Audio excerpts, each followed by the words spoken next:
don't know what the password is. Is it recording? Oh wait, no, yeah, it is. Okay, Roman's gonna solve one side, not all of it, cause that's his work. Roman, can you Shut up. solve it? Yeah, only one side. Let's see, this is confusing me now. Okay. Alex, you like to lay down on the ground? It's fun. That's what you do when you're stargazing. Yeah, but if you like if you're playing soccer or something and you're trying to like slide tackle, you'll brain yourself because it's fake grass. This is Randy. I don't want to show his face. Yes! Mine is connected! Oh my god. Shut up, man.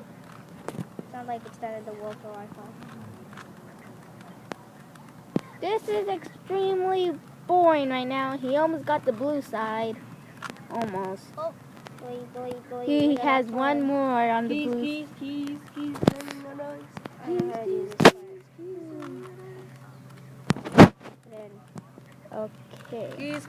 We'll be back to him in a minute. Keys. In a minute. No. Oh, hold on. Let me see. Oh, clap. Okay. Well, you're gonna put the video now. Roman the green bear solves one side of Rubik's cube. Yay! Yay! The end.